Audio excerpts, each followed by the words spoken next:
Mr. Jayaprakash, हाँ sir. what is the chapter, what is the title name? You are saying deeming provisions under the income tax or deemed income under the income tax? Suresh sir is there. Sir, just No, is it deemed income or deeming provisions? deeming provisions, sir. What do you mean by deeming provisions? That includes deemed income, sir. Suresh sir is there. No, Suresh sir. include deemed income. Even deemed resident also the concept is there. Deemed to be assessed in default concept is there. So you are interested in knowing deemed income or you are interested in knowing deemed provisions. There are so many deemed provisions otherwise. I thought Right, you sir. talked to me about deemed income. Correct, sir. Correct. Okay, no problem, sir. Deemed income. I will do one thing, sir. Deemed provisions, even these days, the new provision of non-resident has become deemed resident also. You know, new provision. Yes, sir. That is also required, sir, because that is a I'll hot tell you topic. that also. Okay. I'll say that in addition to the deemed income, I will come out with one deemed provisions of residential status. Oh, sure, sir. Sure. Suresh sir. Yes, sir. Suresh sir. Yes. Correct. JP. ഒന്ന് elaborate ചെയ്യ് sir. Okay. Deemed residential status and this deeming provisions relating to income. It should be deemed income otherwise. Yes, sir. We shall start at sharp 7 o'clock, sir. Yeah, no problem. Sir, our Kannur senior members are there. Alapi Krishna sir is here. Suresh sir is here. Sir, shall we start, sir? You can do whatever you like. You can start. Okay, sir. Thank you.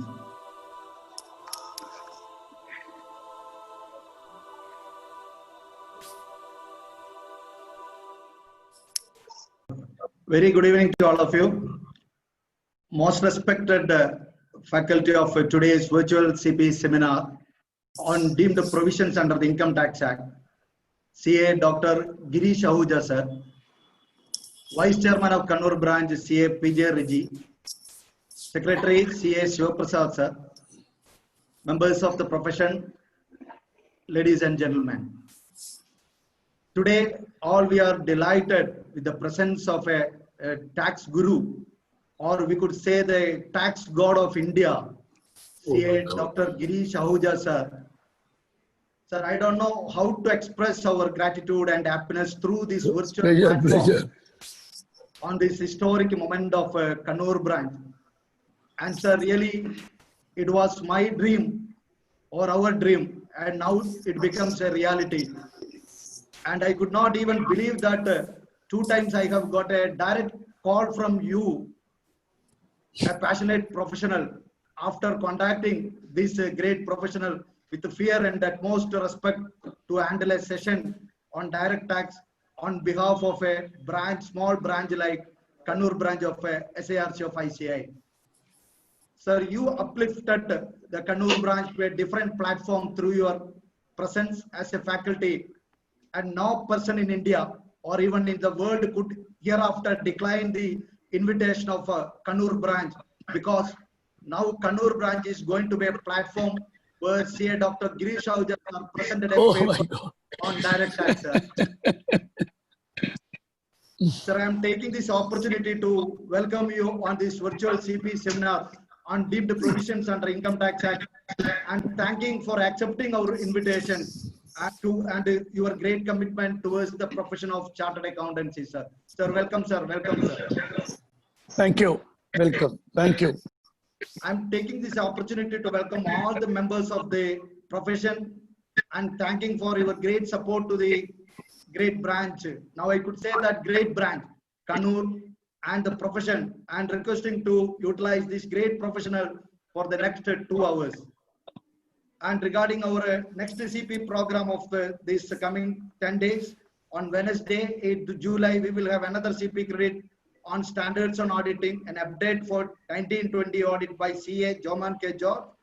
And on 11th July 2020, Saturday, we will have another CP meeting on expectation from scrutiny of GST annual return filed for 2017-18 by CA Jitin Christopher from Bangalore, subject to CP committee approval.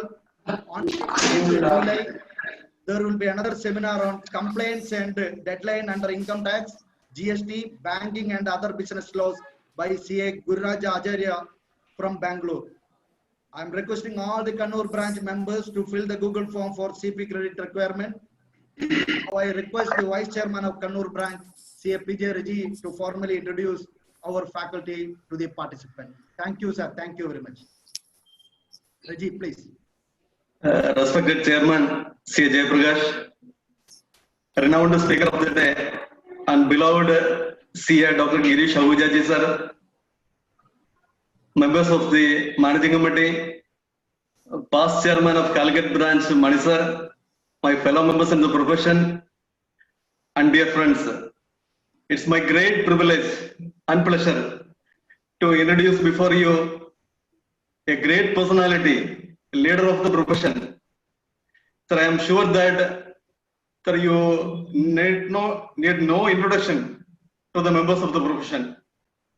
As a matter of professional courtesy, I see Dr. Girish Ahujaji, holder of degree in commerce from Sri Ram College of Commerce, Delhi University, holder of master degree in commerce from Sri Ram College of Commerce, Delhi University, completed his chartered accountancy in the year 1970 and was a rank holder both in the intermediate exam and also in the final exam conducted by the Institute of Chartered Accountants of India. Took his doctorate from Faculty of Management Studies, Delhi University in the year 2009. He is presently practicing as a chartered accountant mainly in the field of direct taxes. He was nominated by the Government of India as a member of the task force for redrafting the Income Tax Act and also the new income tax law. Nominated by the Government of India as an independent director to the Central Board of Directors of State Bank of India for 2 terms. Nominated by the government with the approval of the Supreme Court to the Board of Directors of Unitech Limited. Appointed as an independent director of the Board of Ruji Soil Industries Limited. Appointed as independent directors of other 3 limited companies. Nominated member of the High Powered Committee constituted by the Government of India under the chairmanship of Justice A.P. Shah, Chairman Law Commission, to look into the applicability of MAT provisions in case of foreign companies and FIIs, and any other issues relating to applicability of direct tax provisions which may be referred to it by the government and CBDT. He is the author of more than 25 books on direct taxation, both for students and for professionals, including a concise commentary on direct taxes, compendium of issues on income tax and wealth tax, direct taxes ready reckoner, direct tax law and practice, guide to TDS, taxation of capital gains, etc. Delivered more than 3,200 lectures on various topics of direct taxes organized by the Institute of Chartered Accountants of India, Institute of Company Secretaries of India, Chambers of Commerce, Management Institutes, and other various organizations. He is a consultant on tax matters to various industries and non-profit making organizations. He is a patron of Tax Law Educator Society, a non-profit making voluntary organization with the main objective to educate general public and professionals on taxation, law and allied matters for the last 10 years. He is the president of SRCC Alumni Association for more than 20 years.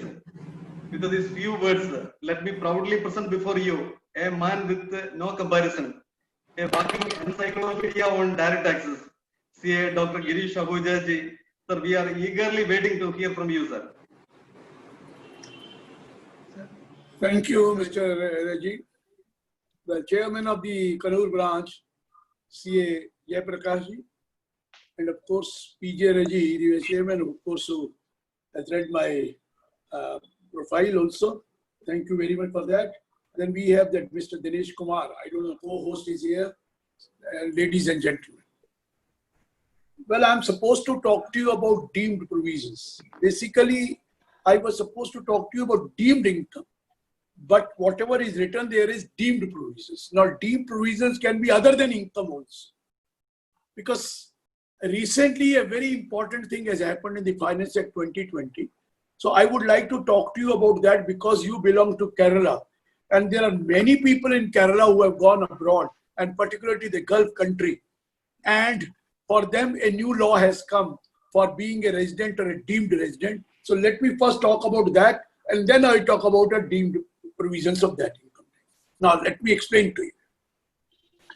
You know, we have section 6, subsection 1 relating to, subsection clause 1 is there, relating to an individual is said to be resident in India if he has been in India for a period or period amounting to all 182 days in the relevant previous year.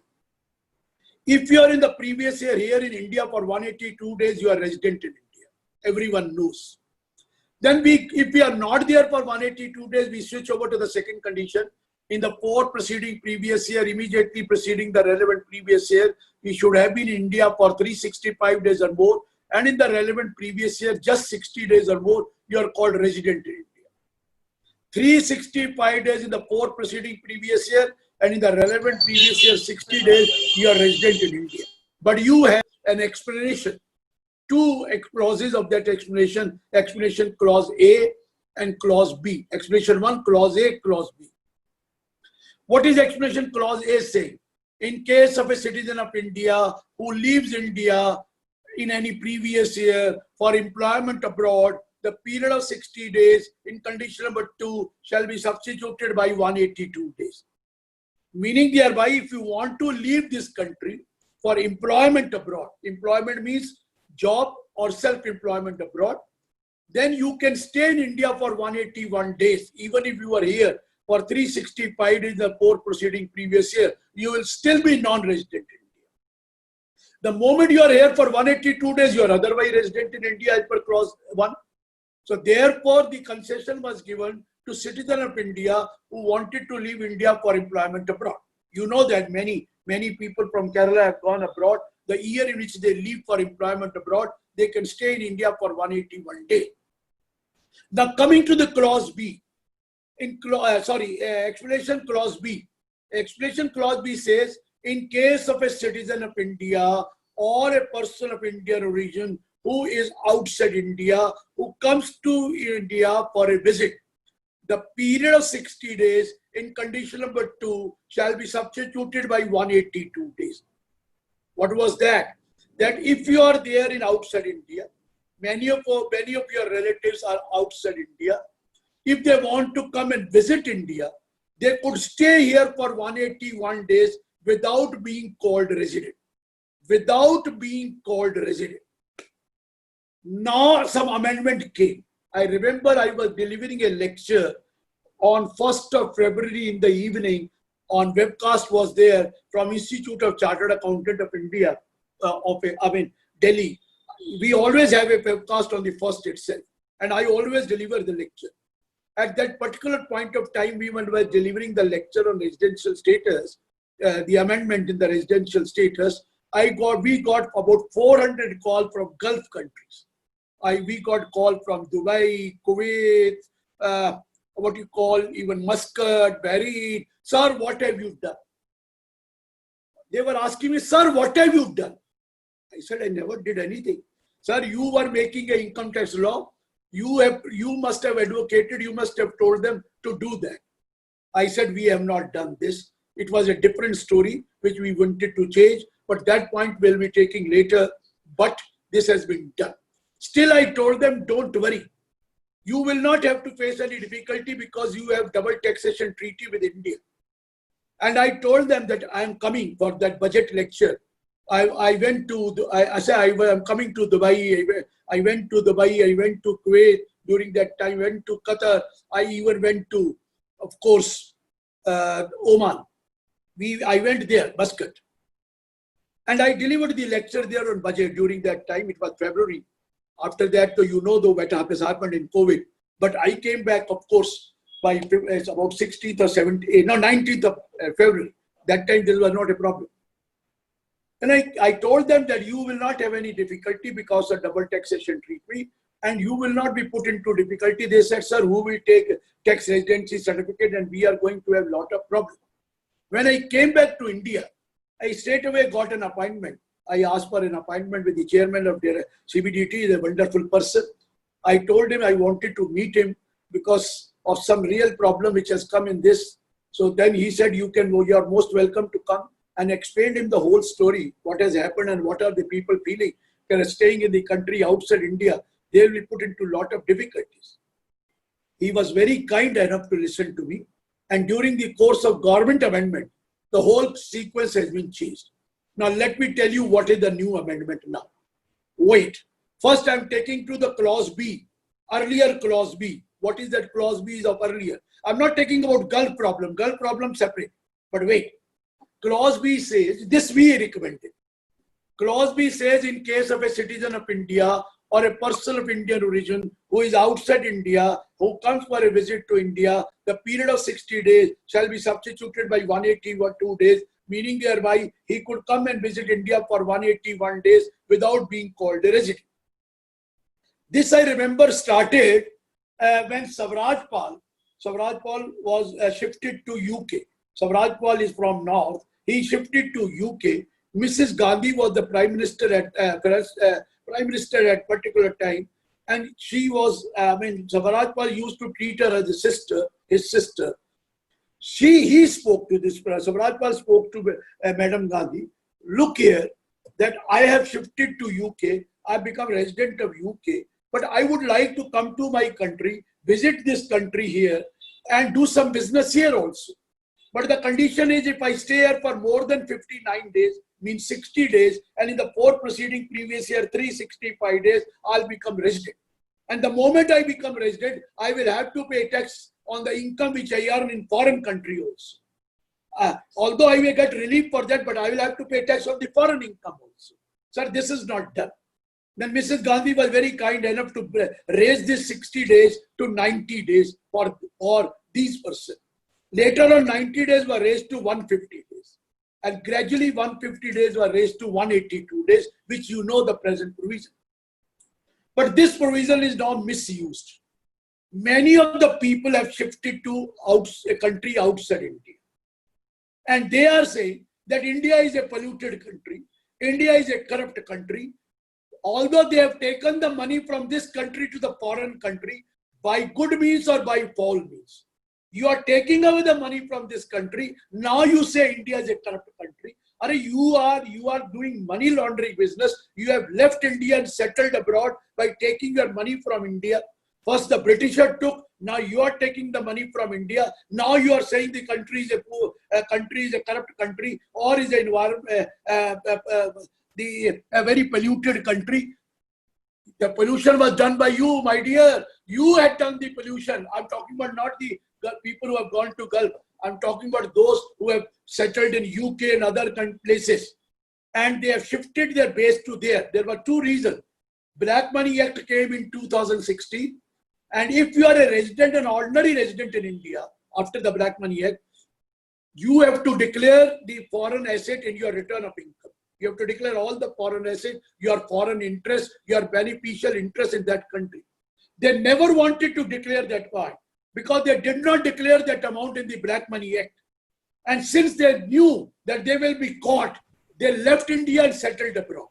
Because a non-resident does not have to give the declaration of the foreign assets and foreign beneficial interest. But if you are a resident, an ordinary resident in India, you have to give the complete detail, your return of income of the foreign assets and your foreign interest, and if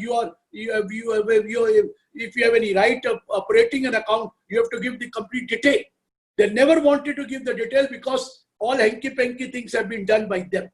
So they shifted abroad. We said if they have no love for this country, why they should be allowed to come and stay here for 180 days without being called resident, and they are enjoying the life and not giving all details of the foreign assets. We told them to bring down the slave.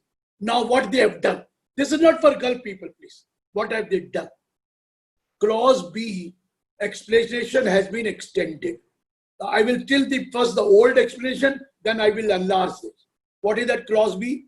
In case of a citizen of India or a person of Indian origin who is outside India, comes to India for a visit, the period of 60 days in condition number 2 shall be read as 182 days. No change. No change. And continuation. And in case of a citizen of India or a person of Indian origin who is outside India and whose total income other than the income from foreign source exceeds 15 lakh, he comes to India for a visit. The period of 60 days shall be substituted by 120 days. 120 instead of 182 days. Meaning thereby, if you have total income always means taxable income. Taxable income is after deduction. But wait, this total income other than income from foreign source, you do not have to include income from foreign source in this 15 lakh, but two income from foreign source to be included. One is income from a business outside India, but controlled from India. Second is income from a profession outside India, but set up in India. Take the Indian income plus two foreign income. What are two foreign income? Income of a business outside India, but controlled from India, or income of a profession outside India, which is set up in India. If these two income plus Indian income exceeds 15 lakh, then if you visit India, you can visit for 19 days without being called resident. You will be called non-resident. But the moment you are here for 120 days, you will be called a resident. And the moment you are here for resident, you have to pay tax on your foreign income also. This is the position now. Now this clause be two types. If your total income outside India, if your total income including those two foreign sources income does not exceed 15 lakh, then you can come to India for 181 days, provided you are paying tax in that country. But if it exceeds 15 lakh, you can come to India for only 119 days. The moment you are here for 120 days, you become resident. This is clause B which has been changed. But this is not deemed case. Now I am coming to deemed resident. Now what they have done, they said that there are many people who have settled abroad and they are not paying tax in that foreign country also. Neither they are paying tax in the foreign country, nor on that foreign income, nor they are paying tax in India on that foreign income. Why they should be spared? The people who have settled in Cayman Island. The Cayman Island, there is no tax at all. They are earning lot of income. Money diverted from here, earning lot of income in Cayman Island, but there is no tax in Cayman Island.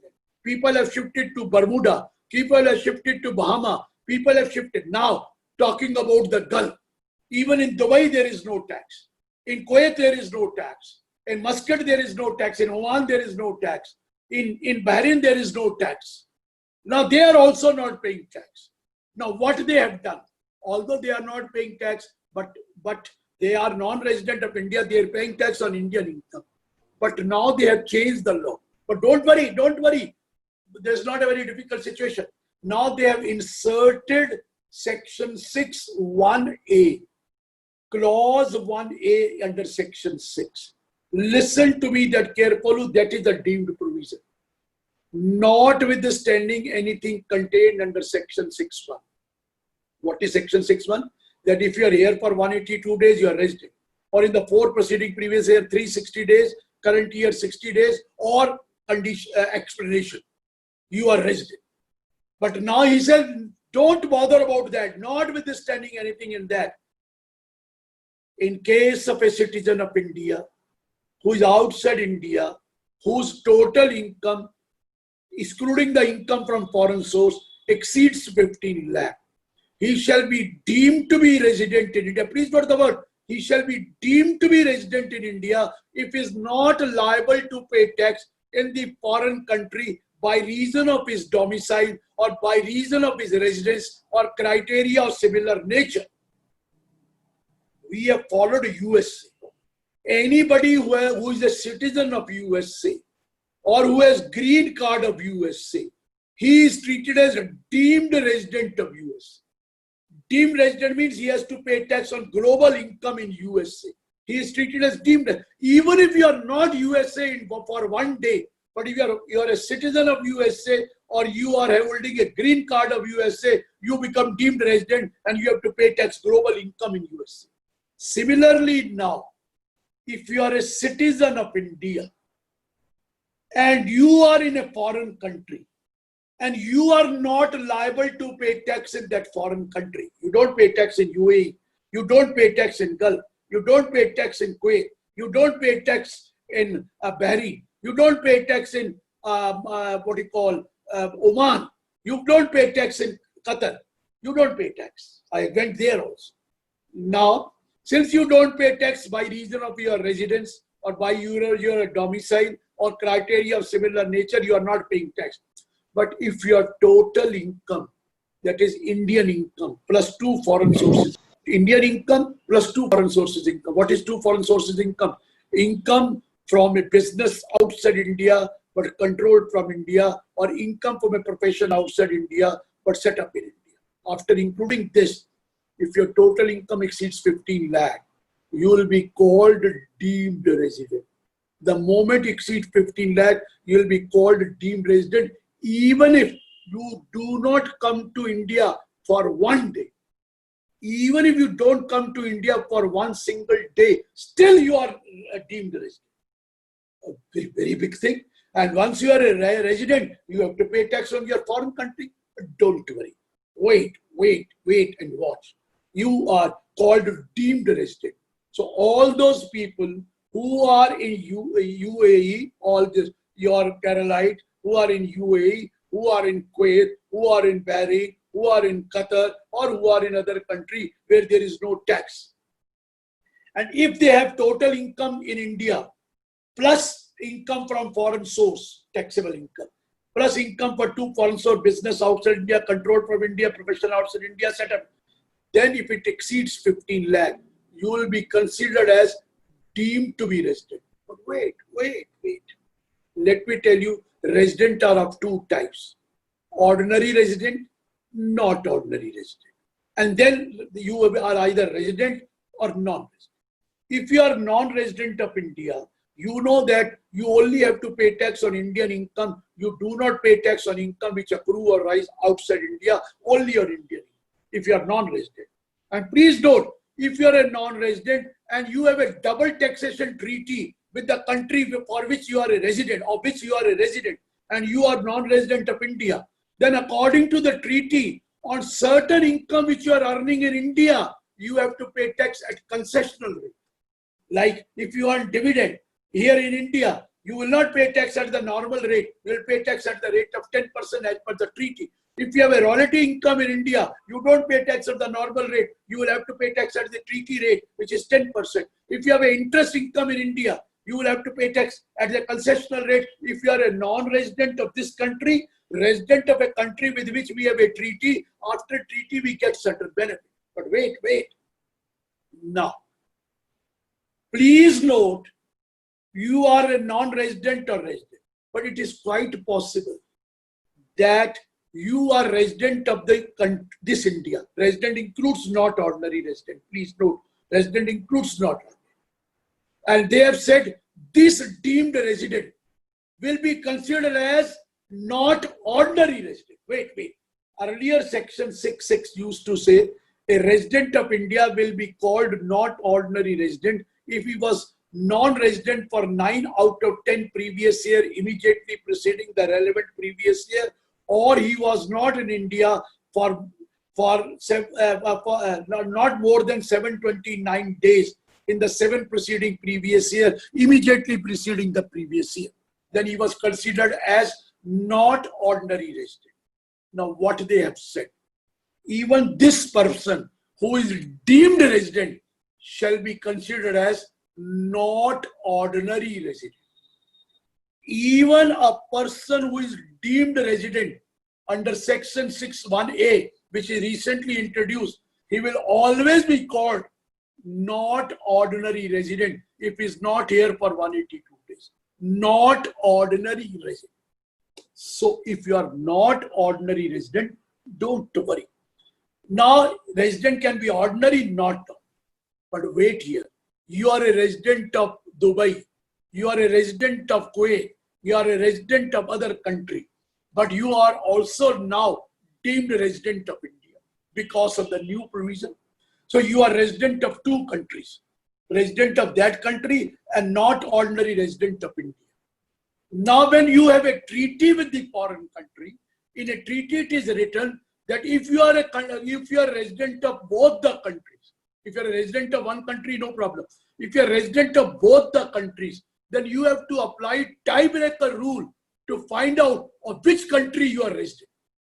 What is this tiebreaker rule? You are also young persons here. You also know that we play cricket match, and this 2020 match, there is a tiebreaker rule.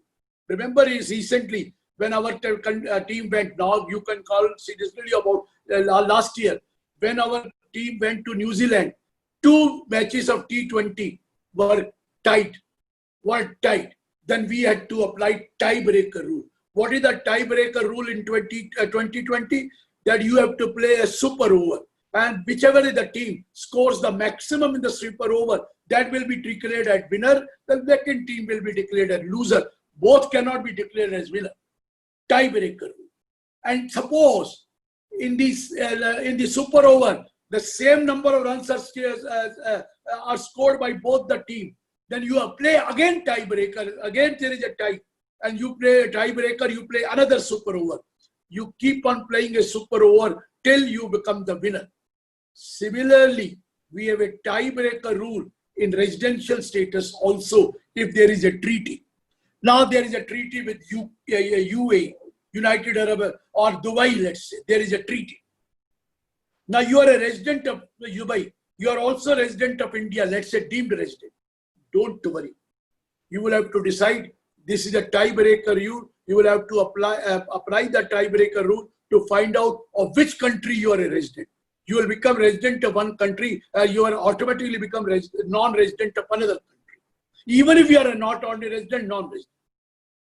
And the tiebreaker rule says that we will apply the tiebreaker rule number 1 where you have permanent home. If you have a permanent home in Dubai, you will be called a resident of Dubai. And if you have a permanent home in India, you will be called resident of India. Resident of India. But it is quite possible that you have permanent home both in Dubai and also in India. Then again there is a tie. Then we apply the second tiebreaker rule. According to the second tiebreaker rule, we have to apply where you have vested interest, where is your economic interest, where is your personal interest. Mostly the people are abroad, they have economic interest in Dubai. So they will win and they will become resident of Dubai and non-resident of India. Even if it is not possible to decide the vested interest or economic interest, or you also have permanent home in both the country, then we switch over to the third tiebreaker rule where you have a habitual abode. If your habitual abode is in UAE or habitual abode is in Kuwait, then you will become the resident of Dubai or Kuwait and you will become the non-resident of India. And the moment you become the non-resident of India, even if you are deemed resident, how does it matter? You don't have to pay tax any of the foreign country. You only will have to pay tax on Indian income. And that too, certain Indian income will be taxable at concessional rate due to the treaty agreement. So therefore, there is nothing much. But let me tell you, all of those who have migrated to this foreign country, but retaining the Indian passport, they are citizen of India, even if they don't come to India for one day, if they are not paying tax in a foreign country, but their total income in India, including 2 foreign sources income, exceeds 15 lakh, so in that case, they will become deemed resident. And once they become deemed resident, you will have to apply tiebreaker rule. Otherwise, your income will be called resident, but not ordinary resident, and you will have to pay tax on Indian income from those 2 foreign sources. This is what is deemed. Let us come to the deemed income part also, very important. Now, what is deemed income? The income is not in the nature, it is not a nature of income, but law is treating it as income. It is not an income at all, but still it is treated as an income. Let us start the first one. Section 2, clause 22, subclause E. You know what is section 2, clause 22, subclause E? Where any payment is made by a closely held company or a company in which public are not substantially interested of any sum by way of advance or loan to a shareholder who has substantial interest in the company, to a shareholder who has substantial interest in the country. Substantial interest, that means 10% voting power in that company, that such advance or loan shall be treated as deemed dividend in the hands of the shareholder. There is one part. There are 3 parts. I'm taking one part.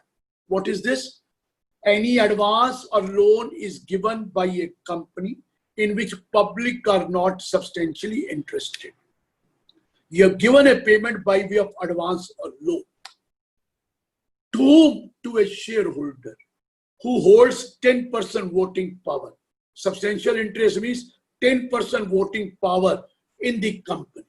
Then that advance or loan is treated as deemed dividend in the hands of the shareholder. Although it is advance, although it is a loan, it is in the nature of advance or loan, but still you are saying it is deemed dividend in your hand, and you will have to pay tax under section 2 clause 22E, read with 115O at the normal rate of tax, slab rate. So my idea is that a private limited company or a closely held company gives advance or loan, it is deemed dividend. How much? To the extent of the accumulated profit. It's a deemed dividend to the extent of the accumulated profit. Accumulated profit is exclusive of capitalized profit. If the profit have been capitalized into share, no problem. But if it is reserves and surplus, please note, accumulated profit to the extent, suppose a company has accumulated profit of 20 lakh, then if any advance or loan is given up to rupees 20 lakh, it will be deemed dividend. And once it is deemed dividend, it will be taxable in the hands of that shareholder who holds 10% voting power. This is the first case. Second case, advance or loan is not given to the shareholder who holds 10% voting power. Advance or loan is given to a firm or to a company or to any other AOP in which such shareholder is either a partner or a member and has substantial interest in that company or in that partnership firm. Let me explain to you. The advance or loan is not given to the shareholder who holds 10% voting power. Advance is given to a partnership firm, to an AOP, to a company in which such a partner, such a shareholder, what do you mean by such shareholder? One who holds 10% voting power. This shareholder holds 20% voting power in that firm, that is whatever share, or 20% voting power in that company or in that AOP, that in that case, that amount which is given will be taken as deemed dividend in the hands of the registered shareholder. And the third case is advance or loan is given to a person, to any other person, but for the benefit of a person who has substantial interest in the shareholding of the company. Instead of giving advance or loan to the shareholder, you give advance loan to some person that please take this advance and give it to the shareholder. This is for the benefit of the person referred to there, that will also be treated as deemed dividend. So please note, if there are accumulated profit, you have given any advance or loan, let's say accumulated profits are 20 lakh. You have given advance loan to one person who holds 10% voting power, 15 lakh. And he holds only 12% voting power. You have given 15 lakh. Let me tell you, entire 15 lakh will be deemed dividend in the hands of that shareholder. Although he is holding only 12% voting power, no question, 15 lakh up to 20 lakh, it is deemed dividend. So 15 lakh will be deemed, even if we return that money next day. Once the loan or advance is given, if he returns the money next day, does not make any difference. The money has been given on interest, does not make any difference. Only one exception is there.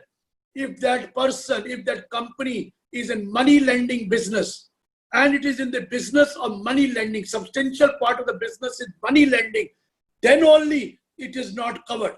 Otherwise, advance or loan given whether for interest or without interest, it is given, returned the next day, no question, it will be deemed dividend. But wait, you have given advance loan to A, who holds 12% voting power, 50 lakh is deemed dividend. Now you have given advance loan to B, who also hold 15% voting power, and he has taken 9 lakh. But please, 9 lakh will not be deemed dividend, because out of 20, 50 lakh you have already treated as deemed dividend. So only 5 lakh will be deemed dividend. So maximum deemed dividend for taking one shareholder or more than one shareholder, aggregate amount shall be to the extent of accumulated profit. But if you have given number 1 A, then deemed dividend in the hands of the A, the balance deemed dividend in the hands of the B. Even if the money is refunded, doesn't make any difference.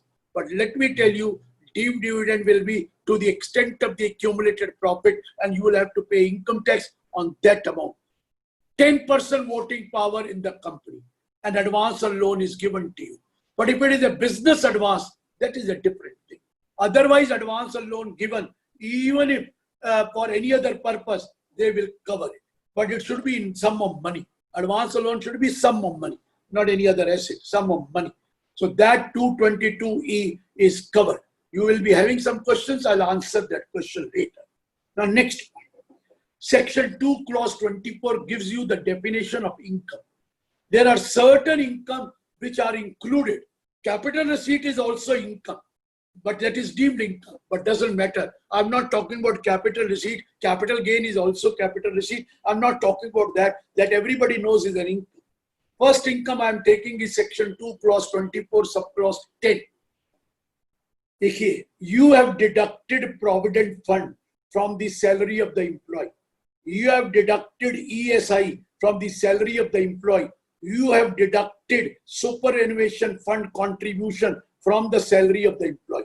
This is the amount you have deducted, which you are supposed to deposit under the in the due before the due date under respective act. But what is the law saying? Law saying 22-24-10 read with section 56(2) that such amount which you have deducted shall first be treated as your income. This will be treated as your income. This is not your income. You have deducted the sum from the salary of the employee as provident fund contribution, which you are supposed to deposit with the provident fund organization. You have deducted ESI. You have deducted superannuation fund. They said no, first treat it as income.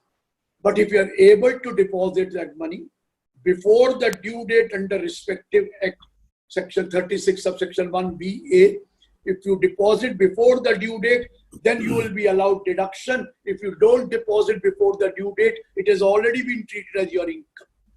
I'm really surprised. This is not my money. This is just money which I'm supposed to deposit. If I deposit that, why should I not be allowed deduction? But they have said deduction will be allowed only when you deposit that money before the due date under respective act. Yes, there are certain decisions of High Court where they have said you can deposit before the due date under 139(1). But many decisions are there where they say you have to deposit by 36(1)BA before the due date of under respective act. Because under Provident Fund Act, you have to deposit within 50 days from the end of the month in which it is deducted. In ESI, it is deposited by 21 days. If you deposit even one day late, no deduction will be allowed to you, and the entire amount will be treated as your income. Although you have deposited that money, still it is deemed income. I can't help it, but this is the law of section 2, clause 2410, read with section 56 subsection 2. It is deemed income. Next point, a new law which has come. I'm really surprised. You know, earlier the law was conversion of capital asset into stock in trade is a transfer. Section 45(2). Conversion of a capital asset into stock in trade is a transfer. But we used to say the capital gain does not arise in the year of transfer. The capital gain in this case will arise in the previous year in which converted asset is sold. At that time, there will be two gains. One will be called capital gain, fair market value minus index cost, and second will be called business income, that is sale price minus fair market value. 45(2), everyone knows. I'm not talking about that. I'm talking about section 2, clause 24, subclause 12A, read with the section 28, subclause VIA. Try to understand what kind of a law they have made. Conversion of any inventory or treatment of inventory as capital asset, the fair market value of that inventory shall be treated as deemed income taxable under section 28 subsection VIA. I will explain. Suppose you are buying and selling shares. And you have share as your stock in trade. You have share as your stock in trade. Now you want to convert this share into capital asset. Do it. But let me tell you, the market value of the share on the date of conversion of inventory into capital asset shall be treated as your business income under section 28, subsection VIA, clause VIA. But there I have no problem. I have a problem. Suppose you are a builder.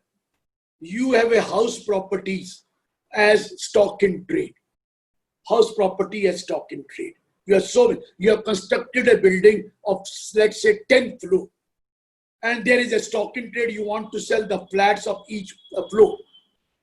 Now what has happened is, you now decide that let me treat one floor of this building or the entire building as my office.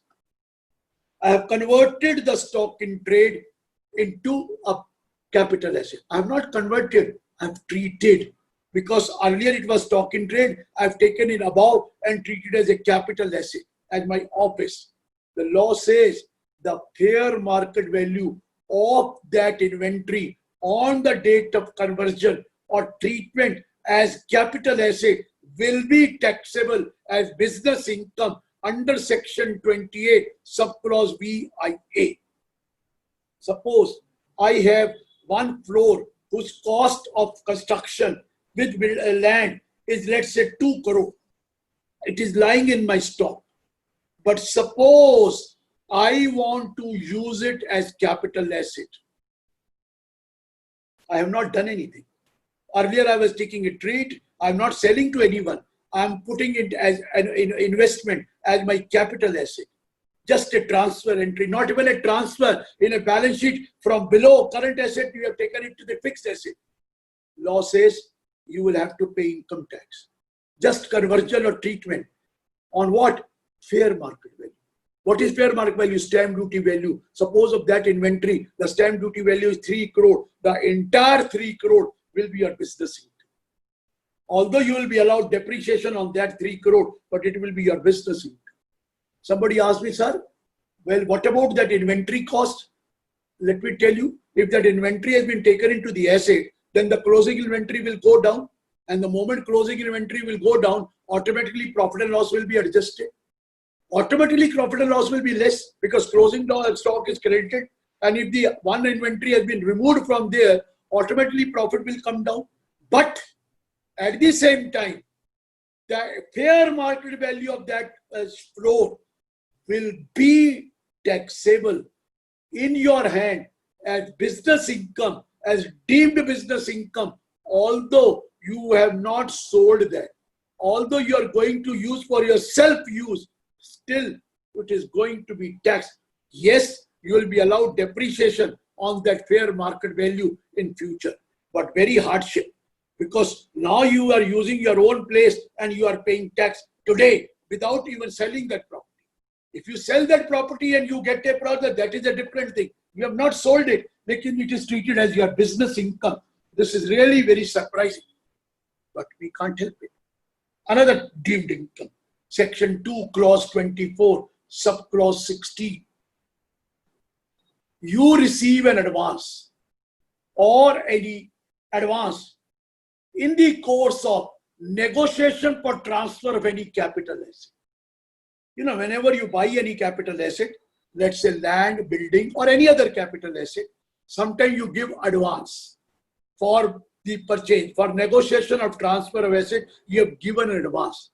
And if that advance is later on forfeited, and this negotiation does not result into transfer, then if that advance which is forfeited by you will be treated as deemed income under section 56, subsection 2, clause 9. Section 2, clause 24, subclause 16, read with section 56, subsection 2, clause 9. The moment you have forfeited that advance, earlier it was a different thing. Earlier it was reduced under section 51 from the cost of the asset.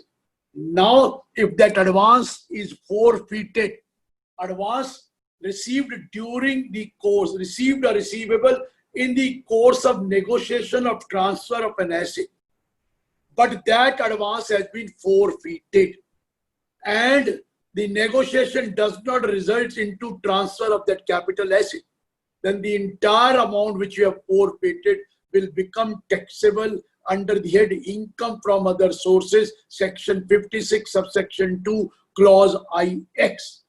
And this is read with section 2, clause 24, clause VI, 10 VI, 16. So this is the another problem which we are facing day in, day out. Then section 224, 16A, XVI. What is this? Explain. No, 70. Let me explain. If you issue share, you are a company in which public are not interested, substantially interested. You issue share. And if the amount of the issue price exceeds the fair market value of that share, then the difference between the fair market value, the difference between the issue price and the fair, difference between the issue price and the fair market value will become taxable in the hands of the company under section 56, subsection 2, clause 7B. Let us say a company issue shares at 250 rupees per share, but the fair market value of the share is only 150 rupees. Fair market value to be calculated as per section 11 UA subsection 2. Rules UA subsection 2. Rule UA sub. Fair market value has to be determined. And if you receive more than the fair market value, because you receive more premium, share value is only 10 rupees. You receive 250 rupees, 240 rupees as the premium, but the fair market value is only 150, then 100 rupees difference. Fair issue price minus fair market value. 100 rupees will be treated as deemed income of the company who has issued those shares. What a concept of deemed income under section 56, subsection 2, clause 7B. This is your deemed income. Next deemed income is section 56, subsection 2, clause 10, where you receive a sum of money exceeding 50,000 without consideration. I will not say this is deemed. When you get a immovable property by way of gift, then if the value of that property exceeds 50,000, that the stamp duty value of that property shall be deemed to be your income, taxable under the income from other sources. Again, when you buy a property for inadequate consideration, when you buy a property for inadequate consideration and the difference between the stamp duty value and the purchase price exceeds 50,000 or 10% of the actual consideration, then in that case, the difference between the stamp duty value and the price which you have paid shall be deemed to be your income, taxable under section 56, subsection 2, clause 10. Similarly, if you buy any movable asset, and difference between the fair market value and the value at which is acquired exceeds rupees 50,000, then this entire amount, difference amount, will be treated as deemed income under section 56, subsection 2, clause 10. Similarly, you have a deemed income like under 43CA, 50C, 50C 210, so I have done it. Law 43A, 43 is 43CA, where the consideration accruing from the transfer of a capital asset being land or building or both forming part of stock in trade. Forming part of stock in trade. There is a consideration accruing from the transfer of any capital asset being land or building forming part of your stock in trade. And if the consideration price is less than the stamp duty value determined, adopted, assessable by the stamp duty authority, then if the difference between, then for the purpose of computing a business income, the consideration price shall be taken as the stamp duty value. the stamp duty value. If you sell any land and building forming part of stock in trade for 2 crore, but the stamp duty value is 2.50 crore, then the difference between the stamp duty value, that is 50 crore, will be treated as the business income taxable as per section 43 subsection CA. However, as per the proviso, you are allowed maximum 10% difference. Maximum 10%. Earlier it was 5%. Now it is 10% difference. What is the 10%? If the stamp duty value does not exceed the actual consideration plus 10% thereof, then in that case, you can take actual consideration. But if the stamp duty value exceeds the actual consideration plus 10% thereof, then in that case, the whole stamp duty value will be treated as the consideration price. I give you an example. You say the actual consideration is 2 crore. Add 10%, 2.20 crore. What is your stamp duty value? If your stamp duty value is 210, no problem. You can take it as 2 crore, your actual consideration, as the consideration price. If the stamp duty value is 2 crore 18 lakh, no problem. But if the stamp duty value is more than 220, that means stamp duty value is more than actual plus 10%. Then in that case, stamp duty value will be taken as the consideration price for the purpose of that stock in trade which has been transferred. Similar is the provision under 50C, where any capital asset with the consideration accruing from the transfer of any capital asset, being land or building, is less than the stamp duty value determined by the stamp duty value authority, then for the purpose of computing capital gain, the consideration price for purpose of section 48 shall be treated as the deemed consideration price shall be taken as the stamp duty value. Already here also maximum margin allowed is 10%. Here also there is one more point, 50C2. If you think the stamp duty value is more, you can always ask the assessing officer to refer the case to the department valuation officer. And if the valuation officer determine the value less than the stamp duty value, then that will be deemed consideration. Otherwise, the stamp duty value is taken as the deemed consideration. Remember 50C? This is 50C. 50C 210 I have already explained to you. Similar is the provision of 50CA. What is 50CA, the new provision? Where the consideration price accruing from the transfer of any share of a company in which public are not substantially interested is less than the fair market value of that share, is less than the stamp duty, fair market value of that share, then for the purpose of computing capital gain, the consideration price shall be taken to be fair market value of that share. That means if a closely held company, if you transfer the share of a closely held company, and if you transfer that share at a price less than the fair market value determined as per provisions of rules 11UA1, if it is fair market value determined in that manner, if the transfer price is less than the fair market value, then for the purpose of computing capital gain, the fair market value shall be deemed to be the consideration price, and that will be treated as your income.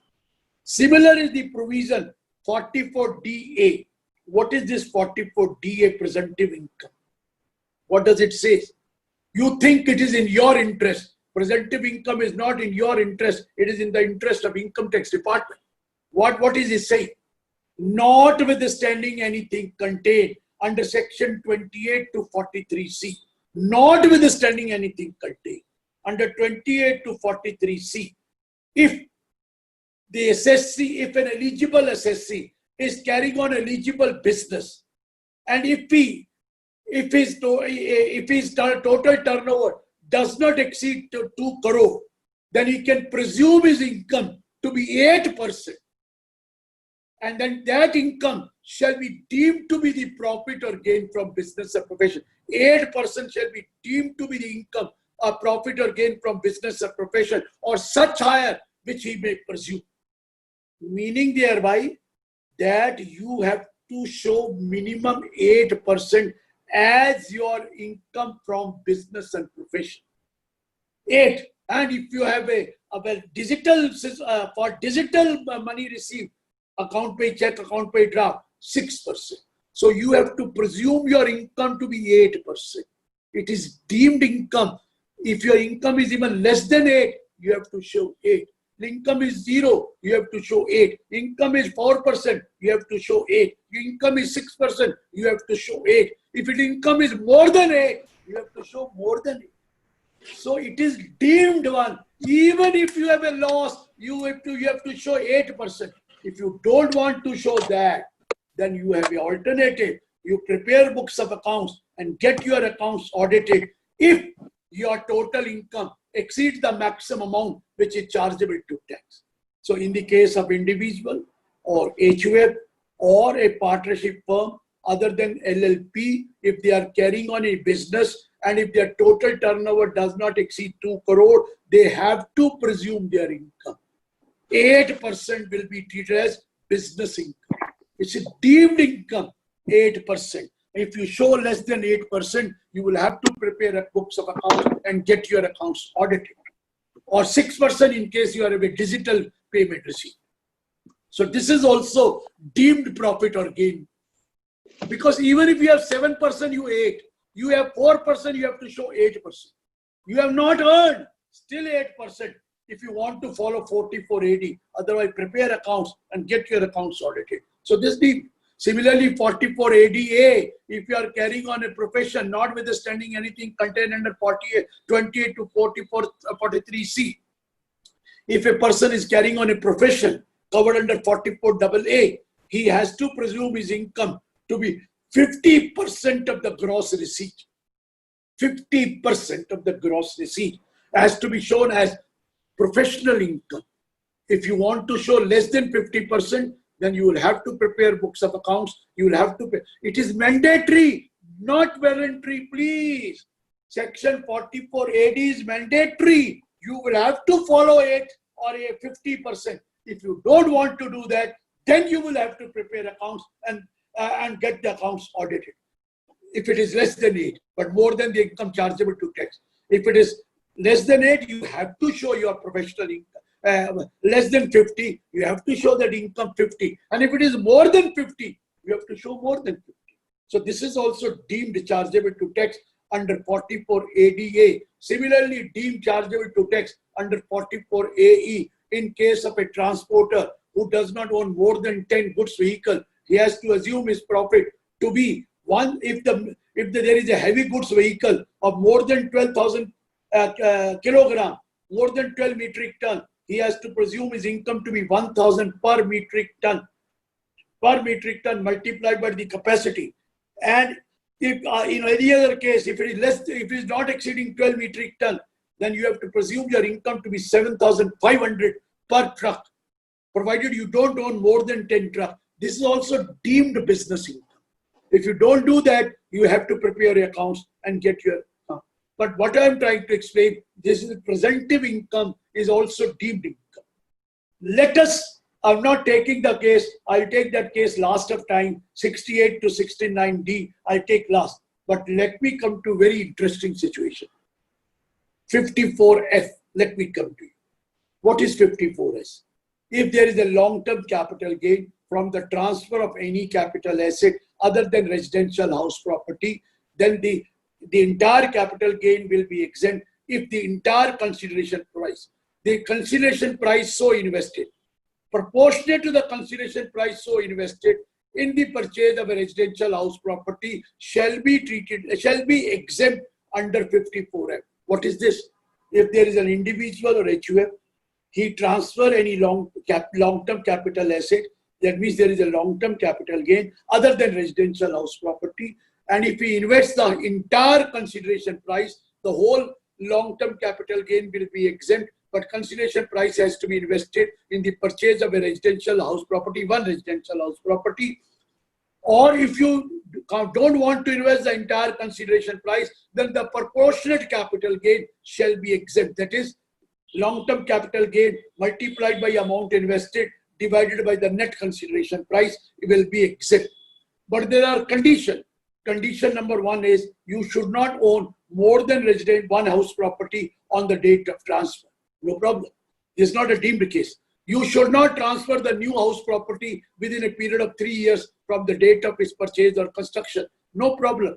But there is another problem, that you should not purchase another residential house property within a period of 2 years or construct another residential house property within a period of 3 years.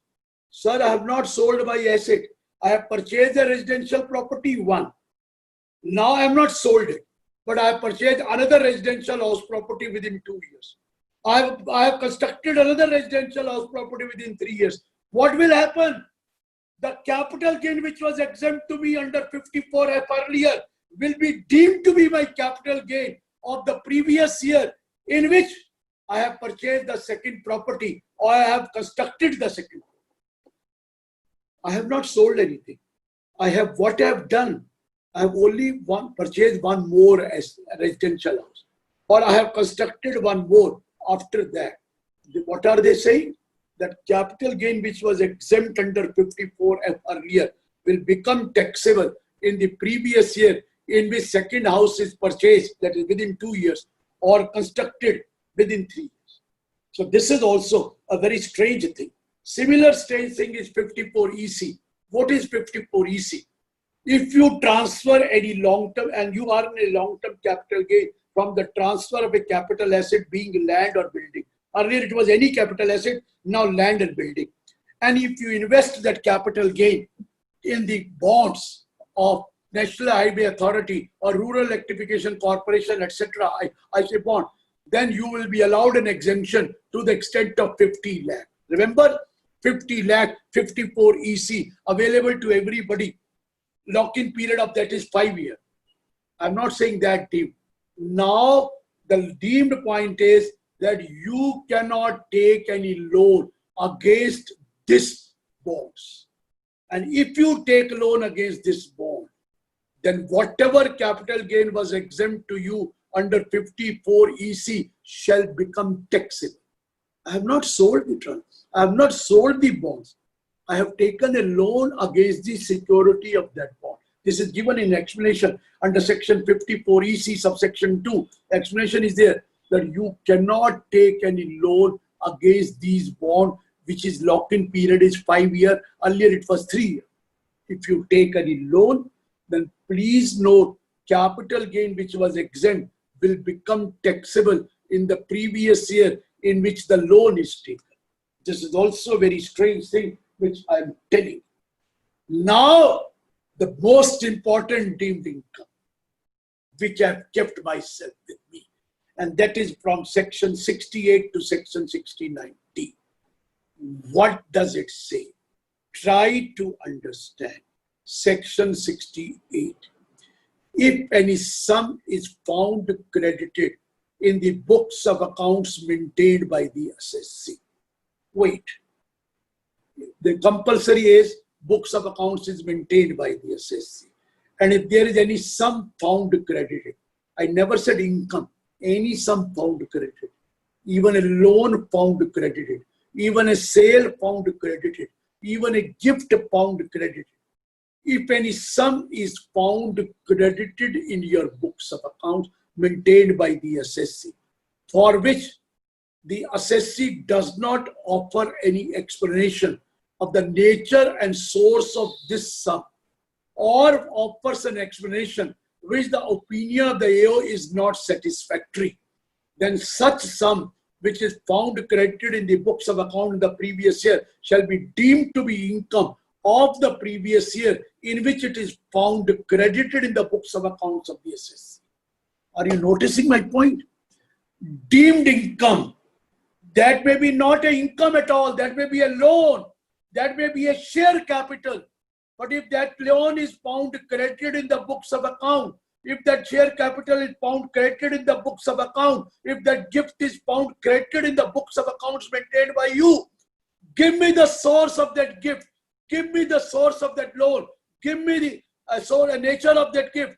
And then if you do not give that, or you give the source which is not found satisfactory, then that amount of gift, that amount of loan, that amount of credit found in your books of account shall be deemed to be the income of the previous year in which it found credited.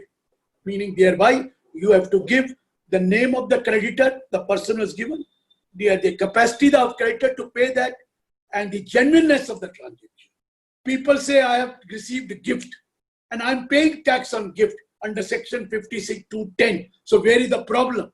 If I pay tax on gift, so where is the need to give the source of that? Because it is a gift credited in my account. I'm not taken from relative. That's why I'm paying tax on that. Why are you taxing it? Man, you have to give the nature and source.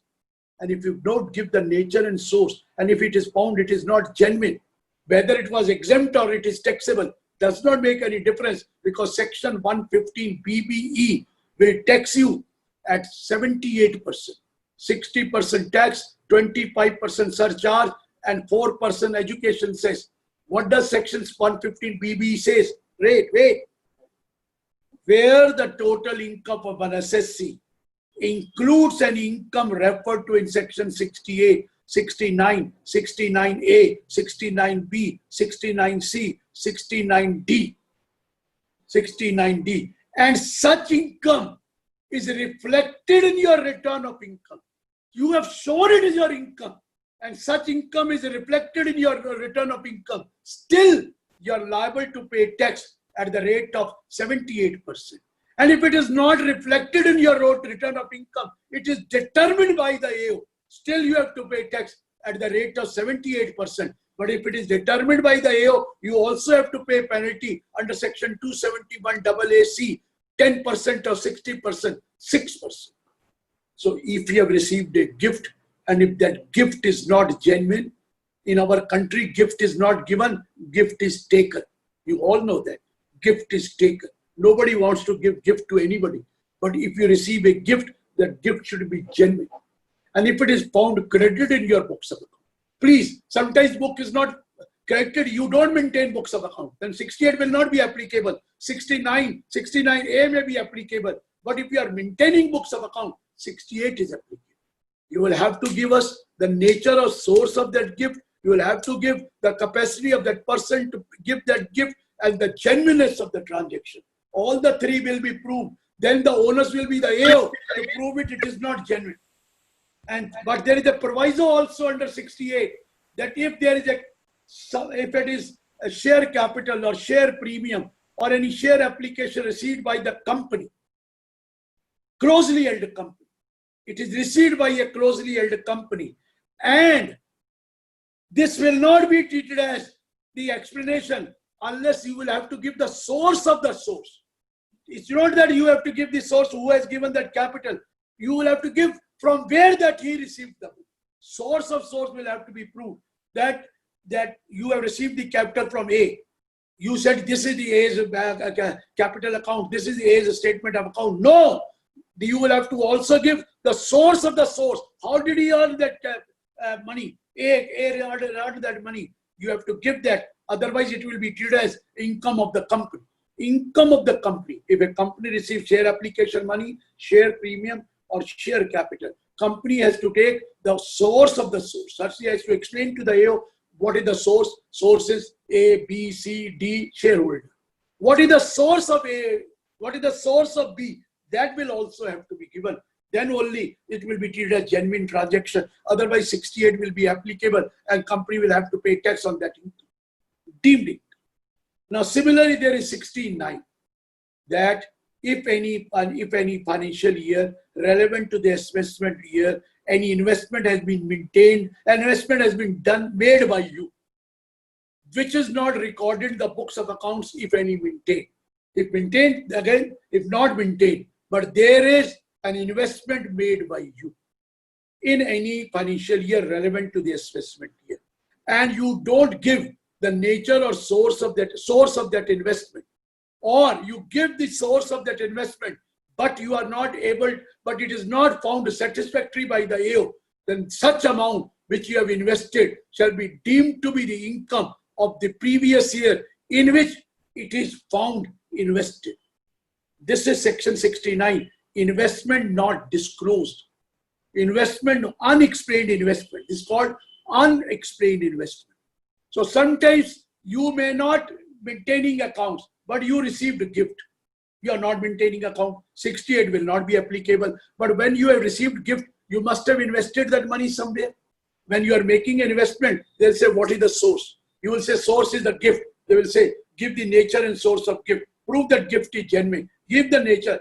Then only it will be turned. So 69 will be applicable. You have purchased a car. You have purchased a building. You have purchased an asset. They'll say, give me the source of that asset. You may maintain books of account, you may not. If you are maintaining, it is not recorded. If you are not maintaining, you are not able to give the source. Then unexplained investment covered under 69. Again, 115 BB is applicable. Then 69A. What is 69A? I have told you 69. 69A. When any sum of money is found, sum of money or bullion or jewelry is found in the possession of the SSC, and SSC does not give any offer and explanation of the source of that money, source of that money, bullion, jewelry, or a valuable article or thing, or he gives an explanation which is not found to be satisfactory, then such sum of money or value of such asset shall be deemed to be the income of the previous year in which it is found in your possession. Search case or survey case, the money is found in your possession. Some bullion, jewelry, valuable article thing is found. The AO is asking, the person is asking the nature and source of that money, bullion, jewelry. You don't give the nature and source, or if you give the explanation not found satisfactory, then such money which is found from you or such valuable article or thing found, the value of that shall be deemed to be your income, and you are liable to pay tax at the rate of 78%. This is what is called sum of money or bullion, jewelry. Then 69B. 69B is investment not fully disclosed. If you have constructed a building and they are asking for the source of that building, what is how much amount you have invested in your books of account, you have recorded that the amount invested is 2 crore. They said, no, give me the proof that you have invested only 2 crore. It appears that it is 3 crore because the cost of construction multiplied by certain floor area occupied should be more. Explain to him that it is not undervalued. So therefore, 69B can be made applicable to you. Give the nature and source. It is recorded at less rate. 69B, investment not fully disclosed your books of accounts. 69C, unexplained expenditure. You have incurred an expenditure, but you don't give the nature and source of that income for which that how you have incurred that expenditure from that, whatever the source of that expenditure. You have done the marriage of the child. Where is the source of that? You have spent 50 lakh. Give me the source of that income. Unexplained expenditure. Or you may be, you have recorded in your books of accounts some bogus expense. Give us the proof of that expense. Unexplained expenditure. Then that also will be treated as your deemed income. 69C. 69D is hundi. You take a loan against hundi. It should be by account pay check or account pay draft or electronic clearing system. Otherwise, it will be deemed to be your income. So this is also very important. And here 115 BB shall be applicable. So that point should also be kept in mind. And then other deemed income, I may tell you, is deemed let out. If you have more than 2 house property meant for your self-occupation, more than 2 house property, and you do not let it out, it is treated as deemed to be let out, and you will have to take the annual value of that property. You will have to take the annual value of the property as your income. That also is under section 23, subsection 4. Let me tell you, that should also be kept in mind. Another point, last point I would like to say, 115 QA, if you buy back the share, then the difference between the buyback price and the issue price shall be deemed to be the income, shall be deemed to be chargeable to income tax in the hands of the company. You have to pay tax. You are buying and still you pay tax because you have paid more money than what is covered under distributable income. If you pay more money, if you buy at a more money, then it will be not an income of the person receiving. It is the income of person, the company who has bought back those shares. And they will have to pay the tax at the rate of 20% plus surcharge plus education cess. The company pays on buyback of share under 115 QA. So I have given you many deemed income. There are many others also, but most important, I've told you. Now you have queries. You can ask the queries because it's already 1.5 hour, almost practically 120 minutes, and you will be having many queries. So you are most welcome to ask queries. If at all you want any other section to be explained, I'll explain that section also. Otherwise, I've completed most of the sections which are relevant for you. Now, your queries, please. Yes, please. Sir, there are a lot of queries are in the chat box. I can't hear you. Let me put the earphone. Let me put the earphone because I'm not able to hear you. Wait a minute. Please. Earplug. Let me put it. Okay. Now, please come out. So one question in the chat box is that if section 224 clause subclause 10 employee contribution to PF ESA is paid after due date, it is deemed to be treated as income. Whether No, the same is it is already treated as income. If you pay, then deduction is allowed under 36. Please, it is already treated as income. But if you pay that, it is allowed as deduction. If you don't pay that, it is already income. We are not showing it as a different thing. In income tax, it is treated as income. It is treated as income. Deduction is allowed under 36(1)(VA) if you pay before the due date under respective act. But certain High Court said due date under 139(1). That's the only difference. But it is already treated as income under section 2 clause 24 subclause 10. But if you claim deduction, you will be given, otherwise not. So he is asking whether the same is treated as payment under section 43B, sometimes heard allowed as per some High Court ruling. Is it correct? I have said that there are 10 High Courts which have given decision in your favor that it is allowed till the due date of return under 139(1). Like employer contribution, you can take under due date of return. But Karnataka High Court, where CPC is sitting, there they have said no, it is due date. There is another High Court which has also said, Chennai High Court, and now Delhi High Court, Delhi Supreme Court, another High Court, Delhi also have said that. Earlier Delhi High Court Emil case, they had said no, it is due date under 139(1). But now Bharat Hotel case, one High Court, Delhi High Court has said no, due date under 36(1)(VA). Karnataka High Court said due date under 36(1)(VA). So what is happening is CPC is in Karnataka. So whatever return you file, if you don't deposit up to the due date under respective act, what do they do? They disallow it because they say we are bound by the Karnataka High Court decision because we are under the jurisdiction of Karnataka High Court. We cannot change it. Yes, your High Court, if given opinion in your favor, you can always go and claim through the AO. But CPC will never allow. CPC says we are bound by Karnataka High Court decision. Our jurisdiction is Bangalore and Bangalore is in Karnataka. So we cannot give you any deduction of this Provident Fund, ESI or Superannuation Fund unless and until you deposit that amount before the due date under respective act. That is Provident Fund Act 15th, the ESI Act 21. Correct? Okay. So another question from Srijit is that, can you please explain the TDS implication of advance given by a private company to its shareholder having more than 10% share under new provision of income tax? Point is, when under the new provisions of Income Tax Act, Section 222 is covered, whether it is A, B, C, D, E. Now TDS has to be deducted. Any advance or loan given by a prosely held company, there will be obligation of that company to deduct TDS if the amount paid exceeds ₹5,000. That is the law. You have to deduct the TDS because 222A is different, where it is asset distributed in kind. The 222B is different when you are given debentures or share. 222C is different, liquidation or reduction of capital. 222E is deemed dividend. Now Now everything is taxable in the hands of the shareholder.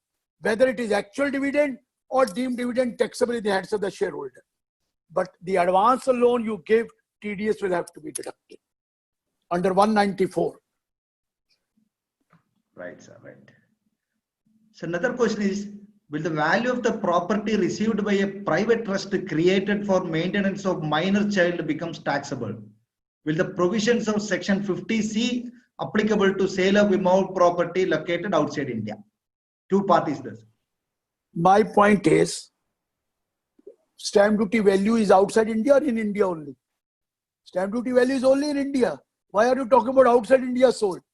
It's only in India. The stamp duty value, the authority determined by E is only in India. Outside India, we don't take that amount.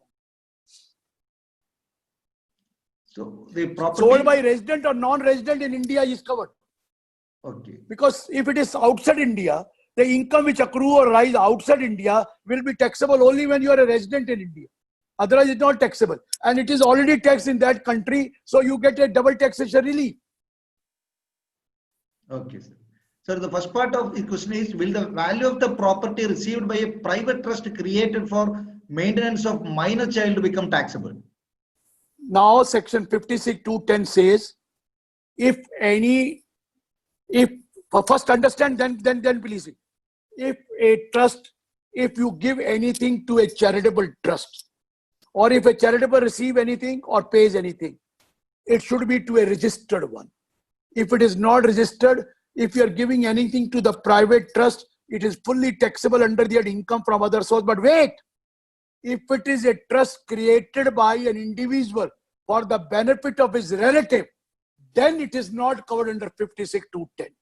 So if I give my asset to a private trust for the benefit of my relative, then in that case, absolutely that private trust receives the corpus, it is not taxable. But if there is a private trust which is not for the benefit of the relative of that individual, it is any other private trust, the entire amount received by the private trust, whether in money or in kind, will be fully taxable in the hands of the trust under section 56, subsection 2, clause 10. So if it is minor child and minor child is the relative of that person, where is the problem? Relative. If not relative, then no. Fine. So another question is that, will audit be compulsory for transporter owing more than 10 trucks? That is. No, not necessary. It is only for, sorry, man, it is only for 44 AD and 44 ADA. 44 AE is not mentioned. I'm sorry, it is not mentioned there. Sir, another question is, can you elaborate more about transportation of heavy vehicle ton-based valuation? Sir, ton-based valuation is given in the registration certificate. You have to take the registration certificate. It is gross volume. Gross volume. You have to take that registration certificate and multiply by 1,000 per metric ton. So another question. SSC has entered into a right to use agreement with Oyo Rooms under a revenue sharing agreement. Can 8% of the gross receipts be offered under section 44 AD? What is this agreement? 44 AD is for business income. What is this agreement? I have not understood. People are even showing a option, a future and option 8%. I'm really surprised. How can they take it 8%? Because future and option, you cannot calculate 8% on that. There is only, but there are people who are, because it is not written there. But I have not seen the which you are talking about. What did you say? Revenue sharing? What's revenue sharing? You are calculating an eligible business. You can carry on a business other than, a commission you cannot take, that is there. Or you can have professional is 44 ADA. Or brokerage you cannot take. Otherwise, what is there in it? I have not understood your point. Another question is, in case of a private limited company, if it buy back its shares at a price below the fair market value, is there any tax burden for the company? No, not there. Not there. Okay, sir. Okay. It is only when you have to buy at more than the face value. less than the face value, no problem. You buy at the more than the face value, and the difference between this fair market value and the issue buyback is there. There's no problem there. Another question is sale of property. If invested in house property, exemption is available. Whether it is necessary to invest all of proceeds or after cost. All of the proceed? Or after cost. That means capital gain, I feel. Sir, 54 it is capital gain. 54 has the consideration price.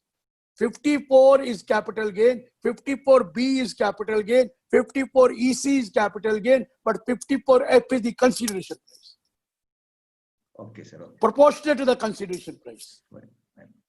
So another question, can you elaborate the by reason of his domicile or residence or any other criteria of similar nature under section 6? Sir, you have a residency certificate there. So by way of residence, and you are the earning income there, and you don't pay tax in that country. That is all. By way of domicile of that country, due to residence of that country, or criteria of similar nature. Sometimes people don't pay tax in any country. They keep on moving from one country to another country to the third country. They don't become resident of any other country. That is the criteria of similar nature. Okay, sir. Okay. So another question, whether 44 AD applicable for business having loss? Business having? Loss. If there is a loss, you are not supposed to file, your income does not exceed maximum amount which is chargeable to tax. Then you may not get your accounts audited. But if your income exceeds maximum chargeable to tax, you have to get your prepare the accounts and get them audited. You know, when you have a loss, you will not be able to carry forward the loss unless the loss is proved. How will you carry forward the loss? That means you will maintain accounts. Otherwise, you will not be able to carry forward the loss. Go to 44 AD, we don't want your accounts, then loss will not be allowed to be carried forward. How do you determine your loss? Okay, sir. Another question, in case of insurance policy which are not exempted under section 1010D, TDS difference only. Now the law is difference only taxable. Okay. On whether the tax can be claimed on the premium paid by, say, 5 years back. Sir, I told you, not difference between the amount received minus the amount paid. Earlier it was not there, now they have done it. Because TDS will be deducted at the rate of 5% only on the difference. Okay, sir. Okay. So another question, what is the maximum time one can hold NRE account after coming to India permanently? It is FEMA rule. The FEMA says, if you have intention to go back, you can hold it. FEMA says, it is FEMA rule. If you have intention to go back, you can hold it for more than that period also. Or you have to take the permission. Because intention of going back is very important. So the FEMA rule says, if you have intention of going back, then you can hold it for even 1 year, more than that. But if it is no intention of coming back, it will depend on that. Then you will convert it into, there is one name called non-resident. What is that? There is one name called, you have to convert into that account. I'm sorry, I will recall it, non-resident. Some name is there. You have to convert into that. Rupee account, no, non-resident, some account is there. You see the Google, you will get it. Rule of this. Sir, is it non-resident ordinary account? No. Non-resident ordinary is the rupee account. No. It is exempt account, non-resident external account. It is in currency, but the name is given differently. I don't remember at the moment offhand, but it is given differently. FCNR, is it FCNR? No, FCNR is only fixed deposit. There are two types of non-resident external account. One is FCNR, where you get money transferred at the same dollar. Or another is in rupee, but you will convert into foreign currency and take it back. Sir, so it is RIFI account. RIFI account. Returning Indian Foreign Exchange Entitlement. Yes, returning Indian Foreign Exchange Entitlement. Some account name is there. It is there. RIFI account. See the Google, it is there. Yes, RIFI account. So another question, as per the agreement, advance is to be forfeited by the owner if agreement is cancelled, but the owner decides to give back the money. In such case, no problem. Then there is no forfeiting. If there is a forfeiture, then only. If there is no forfeiture, then what is the problem? Sir, it is no forfeiture. What is the problem? If you retain, then only it is an income. If you don't return, you return. There is no income. Another simple question is, here it is, whether 44 AD can be applicable for computer center training students. For computer center training students. Why not? Why not? Even tuition center, coaching center, 44 AD is all out. Because it is not a profession. Under 44 ADA, it should be a 44 AA profession. That is legal, medical, engineering, architecture, professional accountancy, company secretary, authorized represented, film artist, information technology. Other professions are covered under business because 44 AD says it should not be a profession covered under 44 AA. It is not covered under 44 AA, so you can go to 44 AD. Okay. So, if the stamp duty value is more than 10% of the consideration, then the stamp duty value shall be considered as the consideration. Correct. Now, whether the purchaser can treat this fair market value as the deemed cost, just like in the case of it is. Once you have paid tax under the head income from other sources, your cost will be the stamp duty value. Fine, fine. So, any further questions? Please switch on your video and please interact. Any question? Please. Any further questions? Within 5 minutes, we will conclude the session. Sir, that deemed resident, could you please explain a little bit? Deemed residents. I told you, wait a minute. If you are in a country where you are not liable to pay any tax, okay, and your total income, Indian income, that is income received in India, deemed to be received in India, accrue or rise in India, deemed to accrue in India, plus 2 more income. Income from a business outside India, but controlled from India, income from a profession outside India, set up in India. If that exceeds 15 lakh in the previous year, you will become deemed resident even if you don't come to India for 1 day. Number of days is not relevant here. Once you are a deemed resident, don't worry. You are not ordinary resident. Even if there is no treaty, you are not ordinary resident. Once you are not ordinary resident, you only pay tax on Indian income. Everybody pays tax on Indian income, plus 2 more income. Income from a business outside India, controlled from India, income from a profession outside India, set up in India. That's all. But if you have a treaty with that country, then you will apply the tiebreaker rule. Once you apply the tiebreaker rule and you become resident of that country, you will automatically become non-resident of India. And the moment you are non-resident of India, you do not have to pay tax on the foreign income. You only have to pay tax on the Indian income. And that too, certain income of India will be taxable at special rate, like dividend, not normal rate, treaty 10%, interest 10%, royalty 10%. So somewhere it is 15 also. So this is concessional rate. If you apply the treaty, and in the treaty you become resident of other country and become non-resident of this country. This is called. So deemed resident, if you have less than 50 lakh, nothing to worry. Same rule. If your total income in India, including 2 sources, foreign sources income is less than 15, you are not deemed resident. The normal provision will be applicable. But if your income is more than 15 lakh, then of course, section 6.1 will not be applicable, 6.1a will be applicable, and then you will have to be called deemed not ordinary resident. But even if you are not ordinary resident, you can apply treaty, and with the treaty, you can get benefit of that.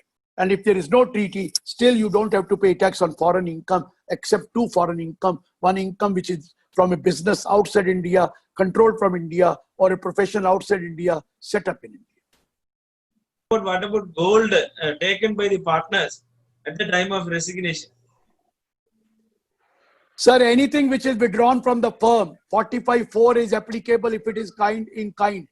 So at the time of dissolution or otherwise, if any asset is distributed to the partner in kind, then the fair market value of that asset will have to be calculated, and there will be a capital gain to the firm and not to the partner, to the firm. 45(4). 45(4). Sir, practicing chartered account drawing salary from the firm, can you offer it under 44 ADA? Sir, this is the point which you are asking, that it is a professional income. he is drawing salary. Yeah. So will it be covered under 44 ADA? My dear, you will have to earn salary. Do you incur any expenditure in earning that salary? Yeah. 44 ADA minimum 50. It's not maximum 50. It is minimum 50. They will say, or you will say, where is the need to maintain books of account? I will say, sir, wait a minute. There is no need to maintain books of account, but where is that money? If you have withdrawn the money, is okay.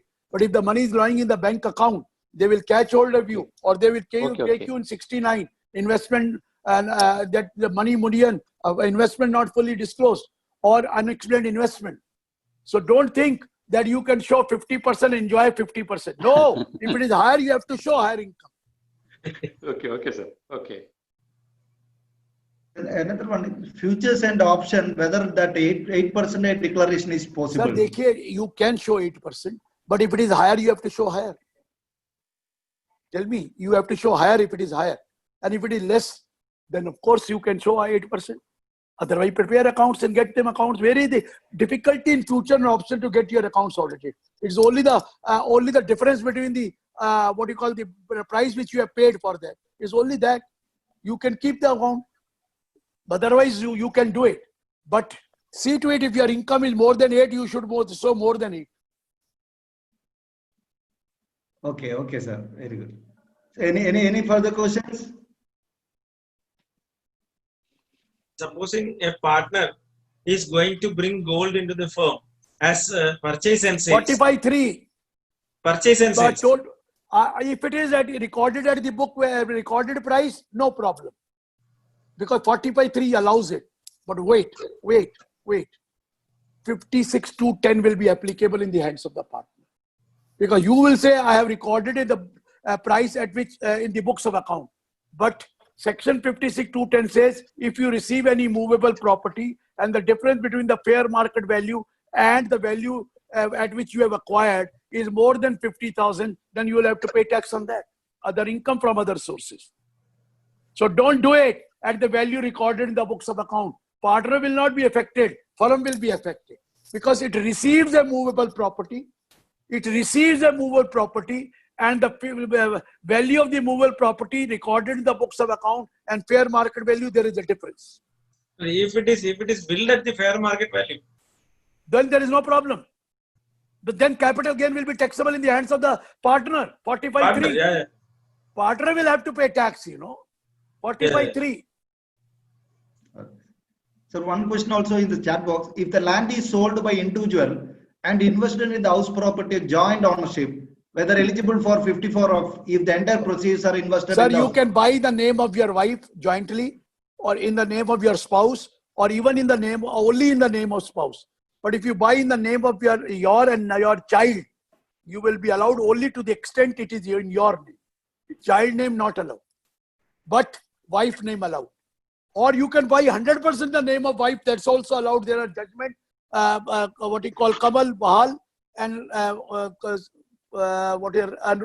Ravinder Arora. Two judgments are there in favor that you can buy in the name of wife, because when you buy wife in the name of spouse, otherwise there is a clubbing. Otherwise there is a clubbing under 64(2). So therefore there is no problem. 54 EC, you say that within that lock-in period, if loan is taken, it is taxable. Now, if the deposits itself is cancelled, supposing that the person who has invested is no more, within that 5 years he expires, and his children is going to take back that particular investment. My dear, there is a lock-in period of 5 years. The circular is for something else. There is a circular that if somebody dies and he has invested the money in the capital gain scheme, he can withdraw from the capital gain scheme. It will not be taxable. But in this case, I don't think that they allow a withdrawal before 5 years. I don't think. If it is withdrawn before 5 years, it will be taxed in the year of withdrawal or in the previous year. The recipient will step into the shoes. It cannot be converted into money. Before 5 years, it is written there. It cannot be converted into money, or it cannot be transferred within period of 5 years. Earlier it was 3 years. And then the explanation says you cannot take loan against that also. Because if you take loan, it will be treated as transfer. Read 54.2. 54 EC2 and explanation to that. 54 EC2. 54 EC subsection 2 and explanation under that also. Okay. Sir, absolutely great 2 hours, sir. And we could not contribute nothing more than our love and affection, because this is Thank a you. good situation. And we are delighted, sir, really delighted. And from the bottom of my heart, I am saying that it is fulfillment of my dream. Surely it is. Jayaprakash, don't be that humble, you know. And Don't worry, don't worry. Always really, welcome. sir, really. Always Really. welcome. Don't worry, always welcome. Sir, after this seminar, I feel that you have elevated me as the chairman of ICI and not as the branch of Kannur, sir. Thank you. Because Thank you. I am Don't worry, getting don't that, worry. because I am getting that appreciation in my WhatsApp, sir. Really, thank you. Now, Welcome. I request, Welcome. sir, if anything is to be discussed with the sir, please switch on, or else I am going to conclude. Senior members, Suresh sir, P. Mohan sir, anything, because this is the rare opportunity, so I could not leave, sir. Sir, in case of for school running, whether it is trust deed based is the best or society based registration is best, sir? Not been able to understand. What did you say? So for running school, whether it's go through trust deed based registration, getting other 12A registration ATG, then our Not necessarily society 12A or and 1023C. One of that re-registration has to be done by everyone before 31st August. It will start from 1st of October 2020 till 31st August. Every registered trust or a trust which has got approval under 1023C will have to apply in a simplified form yet to be notified. Only you have to give the name, address, PAN number and registration certificate. You will be given re-registration, re-approval, but it is mandatory to do it up to 31st December. Otherwise, you will be deregistered. Let me tell you. Regarding this 68 and 115 VBE, you told that the penalty is mandatory, but in the case of 68, No. Penalty is mandatory only when it is determined by the AO. If you reflect that in your return of income, then only 78%. Then you don't have to pay penalty under 271 AAC. But if it is determined, that income is determined under 68, 69, etc. by the AO, and you have not shown, then in that case, besides this, penalty will be there 10%. many cases are there where the demonetization. Yes.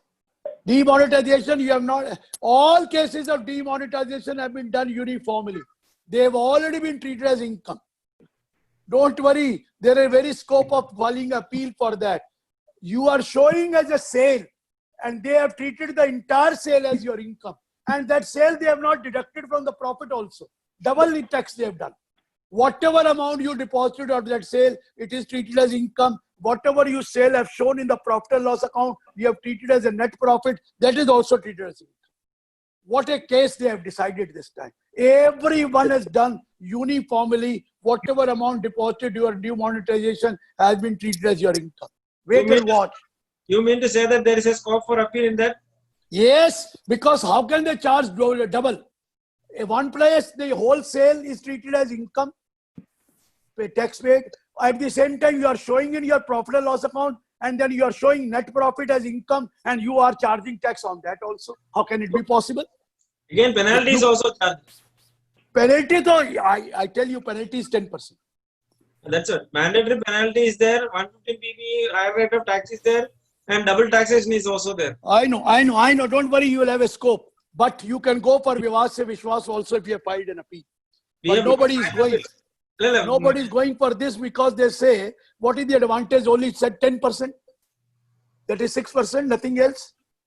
In other cases, one who has cheated the government, all bogus cash, bogus capital gain, bogus everything. He saved tax for, he's paying 30%, no interest, interest of 6 years gone, no penalty. He is beneficial.